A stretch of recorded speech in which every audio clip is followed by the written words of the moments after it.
First contact deception. The Grand Assembly Hall of the Galactic Confederation fell silent as the doors parted. 5 human figures walked with measured steps across the gleaming floor made from rare crystalline minerals harvested from a dozen worlds. Ambassador Maya Steele led the delegation, her dark skin contrasting with her silver-threaded hair and ceremonial white diplomatic robes. The Confederation representatives, 17 distinct species from across the Orion Arm, watched with a mixture of curiosity and unease. First contact had occurred just 3 years prior, when a Confederation survey vessel discovered human probes at the edge of Alpha Centauri. By galactic standards, humanity was absurdly young to have achieved interstellar travel. Most species took millennia to develop such technology after discovering basic spaceflight. Humans had done it in less than 3 centuries. Supreme Arbiter Zenith, a 12-foot-tall Viserion with translucent skin that revealed swirling bioluminescent organs, raised a long-fingered hand. The universal translators hummed to life. The Assembly welcomes Earth's delegation. Zenith's voice resonated through the chamber. You stand before the oldest governing body in this sector, representing civilizations that achieved spaceflight when your ancestors were still learning to use stone tools. Ambassador Steele bowed respectfully. The people of Earth are honored by this audience, Supreme Arbiter. We come seeking peaceful exchange and to learn from your collective wisdom. From the 3rd tier of the Assembly, Representative Clax of the Morrigan Collective, insectoid beings known for their analytical minds, clicked his mandibles. Your species has progressed from atmospheric flight to practical interstellar travel in merely 322 of your years. This rate of development is concerning. Steele smiled diplomatically. Humanity has always been driven by curiosity and necessity, Representative. Our world's challenging environment and our relatively short lifespans have encouraged rapid innovation. Yet you claim your technology is still primitive compared to Confederation standards, observed Thela Vorn, the reptilian delegate from the Saurian Alliance. Her forked tongue flicked out, tasting the pheromones in the air. Our preliminary assessments suggest your people possess only basic antimatter containment and rudimentary neural interfaces. That is correct, Steele replied smoothly, which is why we seek alliance and knowledge exchange. Earth has much to offer in return. Our biological sciences have made unique advances, particularly in genetic adaptation and cellular regeneration. Behind her, Commander Jackson Reed, the military attaché to the delegation, maintained a neutral expression. Only those who knew him well might notice the slight tension in his jaw. At 45, Reed was a veteran of the Mars conflict and had been instrumental in the classified Prometheus project, the true reason humanity had achieved interstellar capability so quickly. The Assembly debated for hours. Questions ranged from Earth's governance structures to resource management protocols to breeding practices. The human delegation answered each query with practiced ease, projecting an image of an eager, somewhat naive species ready to take its place as a junior member of the galactic community. When the formal proceedings concluded, Steele was approached by Leora, a Philidian diplomat whose crystalline exoskeleton refracted light into mesmerizing patterns. Compared to the other Confederation species, Philidians were considered young, having joined the interstellar community only 4,000 years ago. Ambassador, I hope you'll join me for refreshments, Leora said, her voice like chimes in the wind. First diplomatic visits can be overwhelming. In a private chamber overlooking the vast cityscape of Concordia, the Confederation capital world, Steele sipped cautiously from a glass of iridescent liquid. You present humanity well, Leora observed. Yet I sense there's more to your species than what you've shared today. Steele's expression remained pleasantly neutral. Every species has its secrets, I imagine. Indeed. Leora's crystal facets shifted color subtly, but most newcomers aren't quite so contained. The Viserians find it peculiar that your neural patterns show minimal stress responses during questioning. Perhaps humans are simply good at managing pressure, Steele replied. Perhaps. Leora paused. Or perhaps you've been prepared for this meeting for longer than you admit. Their conversation was interrupted by Commander Reed, who approached with measured urgency. "Ambassador, forgive the interruption.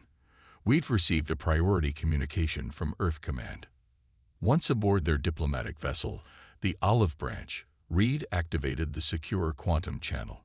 The face of Admiral Helena Chen appeared, her expression grim. "We've lost contact with Outpost Darwin in the Ta-Ceti system," Chen reported without preamble. Last transmission indicated unknown vessels approaching. No distress signal was activated. Steele's diplomatic mask slipped momentarily. "The Confederation. Unknown. The energy signatures don't match any profiles we've been provided." Reed's voice was low. "Darwin houses over 2,000 civilians. It's supposed to be a research station as far as the Confederation knows, but it's also where we're developing the phase shift array," Steele finished. "If someone discovered its true purpose..." Chen's image flickered. "The Vigilant and the Defiance are en route, but they'll maintain stealth protocols. We can't reveal our military capabilities yet." "Agreed," Steele said firmly. "We need more time with the Confederation. If they learn what we're really capable of before we secure alliance status, they might see us as a threat." After the transmission ended, Reed turned to Steele. "This was always the risk of our approach. Appearing weaker than we are invites predators, or it reveals them," Steele countered. "Better to know our enemies now than after we've committed to treaties that could constrain our development." What the Confederation didn't know, what humanity had carefully concealed, was that Earth had made a technological leap a century earlier that changed everything. In 2157, researchers at the Pan-Pacific Institute had discovered evidence of an ancient spacecraft buried beneath the Antarctic ice. The vessel contained no biological remains, but its technology provided insights that accelerated human development by centuries. The discovery had been kept secret from the public, managed by an international body called the Prometheus Directorate. For decades, the world's governments maintained a facade of normal technological progression, while secretly preparing for humanity's emergence onto the galactic stage. By the time the Confederation discovered Earth, humans already possessed technology that rivaled mid-tier Confederation species. They simply chose not to reveal it. 2 days later, as the diplomatic talks continued on Concordia, the Galactic Assembly was thrown into chaos. A Saurian patrol vessel reported discovering the remains of a human outpost in the Ta-Ceti system. Outpost Darwin, destroyed by what appeared to be high-intensity plasma weapons. Ambassador Steele was summoned before an emergency session of the Security Council, a smaller body comprising the 5 most powerful Confederation species. "This is most disturbing," Supreme Arbiter Zenith stated. "You claimed your people had only one extrasolar colony in the Alpha Centauri system, yet we discover a substantial installation in Ta-Ceti." Steele's response was measured. "With respect, Supreme Arbiter, we never claimed Alpha Centauri was our only outpost. We stated it was our first major colony. Darwin is a research station studying the unique atmospheric composition of Ta-Ceti's 4th planet. A research station with military-grade shield generators," challenged Clax of the Morrigan Collective. "Our scans of the debris field indicate defensive technology beyond what you've acknowledged possessing." For the first time, Steele allowed genuine emotion to show. "Darwin housed over 2,000 of my people, Representative Clax. Perhaps the more pressing question is who destroyed it, and why the Confederation's much-vaunted peacekeeping fleet did nothing to prevent the attack." The accusation hung in the air. Zenith's bioluminescent organs pulsed with increased intensity. "Ambassador Steele, the Confederation cannot protect what it does not know exists. Your government's lack of transparency puts any security guarantee at risk." "Then perhaps we should be more transparent with each other," Steele suggested. "Beginning with information on any species in this region, with both the capability and motivation to attack a peaceful research outpost." After hours of tense discussion, the Security Council agreed to form a joint investigation team. Commander Reed was assigned as the human representative, partnered with Thela Vorn of the Saurian Alliance and a Morrigan analyst named Shrix. As they departed in a Confederation scout vessel, Reed knew the situation was precarious. If the investigators discovered the true nature of Darwin Station, a facility developing phase-shift technology that could render ships virtually undetectable, humanity's carefully crafted image would collapse. Meanwhile, aboard the Vigilant, Captain Sasha Novak surveyed the debris field that had once been Outpost Darwin. Unlike the Confederation vessel that would arrive later, the Vigilant remained completely invisible, cloaked by technology the Confederation believed was centuries beyond human capability. "Analysis complete, Captain," her science officer reported grimly. "The attack pattern matches the Krell border incursions from last year." Novak frowned. The Krell, a predatory species on the far edge of explored space, weren't members of the Confederation. They were raiders and slavers who preyed on less advanced worlds, careful to avoid conflict with major powers. Why would they risk attacking a human installation? She wondered aloud. Even if they believed our technology inferior, surely they'd fear Confederation reprisal.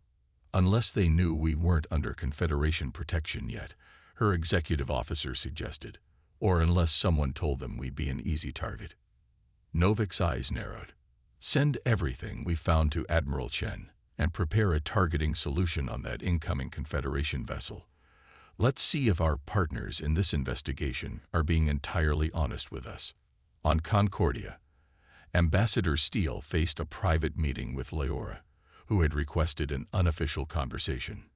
"Your outpost wasn't simply researching atmospherics," Leora stated without preamble.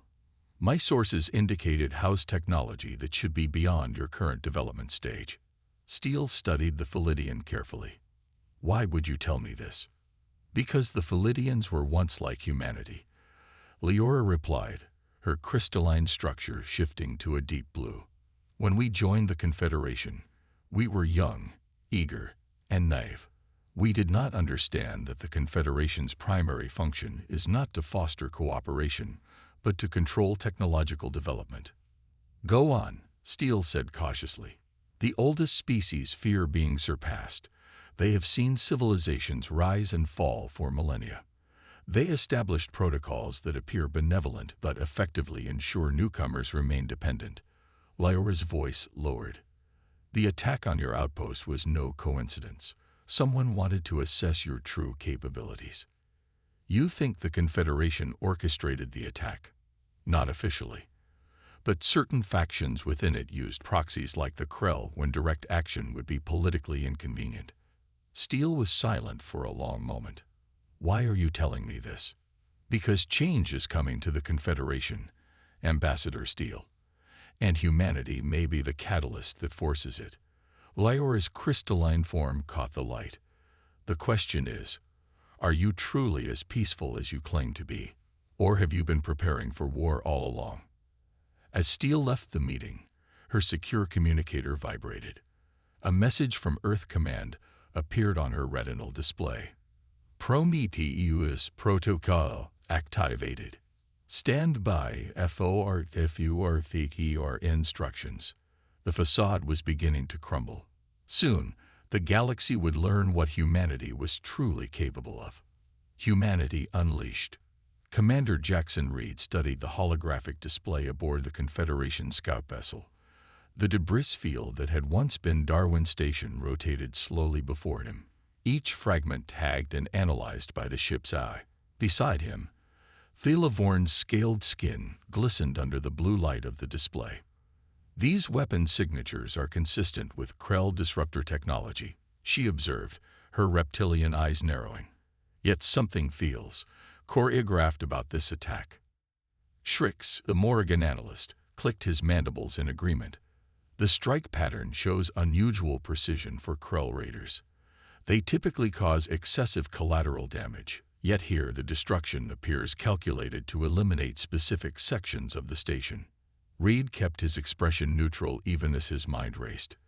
The areas targeted had housed the phase-shift prototypes and quantum computing cores, the very technologies humanity had been concealing from the Confederation. "Perhaps these weren't typical raiders," Reed suggested carefully. "Could they have been operating under direction?" Thela's head tilted, a gesture Reed had learned indicated suspicion. Direction from whom, Commander? Before Reed could respond, the ship's sensors blared an alert. 3 vessels had appeared seemingly from nowhere, emerging from what the Confederation called null space, their version of faster-than-light travel. Krell battlecruisers, Shrix announced, his compound eyes reflecting the tactical display. They're powering weapons. The scout vessel rocked violently as the first volley struck. Reed was thrown against a bulkhead, his military training keeping him from panicking as warning lights flashed throughout the bridge. Shields at 60%. The Saurian pilot reported. We're outgunned, Investigator Vorn. Thela moved to the communications station. This is Security Council vessel arbitration requesting immediate assistance. We are under attack by Krull forces at the Darwin debris field. Static answered her. They're jamming us. Shrix chittered anxiously. Reed made a split-second decision. He pressed his thumb against his neural interface, activating a hidden communications channel. Vigilant. This is Reed. Execute Protocol Shadowfall. Authorization Prometheus 7 Delta. The Krell vessels moved into an attack formation, preparing to finish off the crippled scout ship, their targeting systems locked on, and then suddenly failed as all their sensor readings dissolved into meaningless noise. From the empty space behind them, the human vessel Vigilant materialized like a ghost, its phase shift technology deactivating to reveal a warship unlike anything the Confederation had ever seen. Its hull was composed of adaptive nanomaterials that absorbed energy weapons, and its propulsion system left no traditional ion trail. What in the 7 moons? Thela whispered, staring at the tactical display. The Vigilant opened fire. Rather than conventional energy weapons, it launched what appeared to be small projectiles toward the Krell ships. Upon impact, the devices attached themselves to the hulls and burrowed inside. Boarding drones, Reed explained as Thela and Shrix watched in astonishment. We prefer to capture rather than destroy, when possible. Within minutes, the Krell vessels went dark, their systems compromised from within.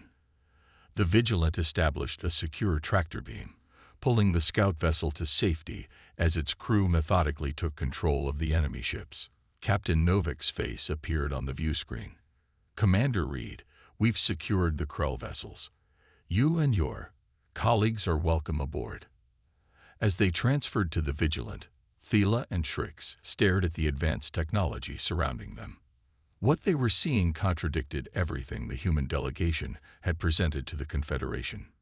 You've been deceiving the Confederation, Thela accused, her tail lashing angrily. This vessel, its technology is beyond even Viserion capabilities. Reed guided them to the bridge. Not deceiving, Investigator. Protecting ourselves until we could be certain of the Confederation's intentions.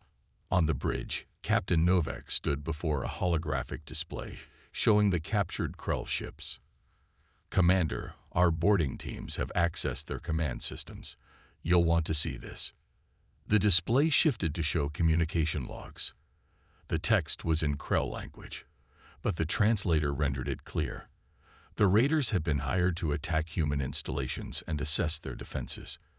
The client wasn't identified directly, but routing codes pointed to a source within Confederation space. It appears, Reed said grimly, that someone in the Confederation wanted to test humanity's strength, or provoke us into revealing it. Back on Concordia, Ambassador Steele faced an emergency session of the full assembly. Word had reached the capital of the encounter at Darwin Station, though details remained confused and contradictory. Supreme Arbiter Zenith's bioluminescent organs pulsed with agitation. Ambassador Steele, we have reports of a human warship employing technology that your delegation explicitly denied possessing. How do you explain this? Steele stood calmly at the center of the chamber. The reports are accurate, Supreme Arbiter. The Vigilant is equipped with capabilities we chose not to disclose during our initial exchanges. The chamber erupted in angry shouts and accusations. Zenith raised all 4 arms for silence. This deception violates the fundamental principles of Confederation diplomacy. Does it? Steele countered.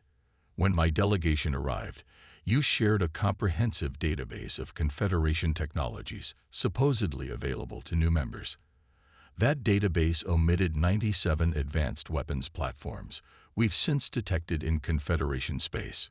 She activated her own holographic display, showing surveillance imagery of hidden Confederation military installations. You speak of trust while maintaining secretive research stations in supposedly neutral systems. You preach peaceful cooperation while deploying automated Sentinel platforms that target non-Confederation vessels. How did you obtain these images? Demanded Clax of the Morrigan Collective. The same way we developed our phase shift technology and quantum computing cores, Steele replied. Through necessity and innovation, and through study of an ancient vessel we discovered on Earth a century ago. This revelation sent shockwaves through the assembly. The Viserians in particular seemed disturbed, their translucent skin pulsing rapidly. This discovery, Zenith said carefully. What was its origin? Unknown, Steele answered. The ship contained no biological remains, only technology beyond anything humans had developed. We reverse-engineered what we could and kept our advances secret, just as your foundational treaties require senior members to withhold certain technologies from junior species. Steele walked slowly around the central platform, making eye contact with delegates from each major species. When we detected your observation vessels approaching our system, we had a choice: reveal everything and risk being seen as a threat, or present ourselves as less advanced than we truly were to gauge your intentions. And what have you concluded about our intentions, Ambassador? Asked Leora, the Philidian representative, her crystalline form refracting light into rainbow patterns. That depends on who ordered the attack on Darwin Station, Steele replied, and on whether the Assembly will acknowledge that the Confederation's structure is fundamentally designed to prevent newcomers from achieving technological parity with founding members. Before Zenith could respond, the chamber doors opened. Commander Reed entered, flanked by the Saurian investigator Thelaphorn and the Morrigan analyst Strix. Behind them floated a containment field housing a Krell commander, a hulking figure with chitinous armor and multiple grasping appendages.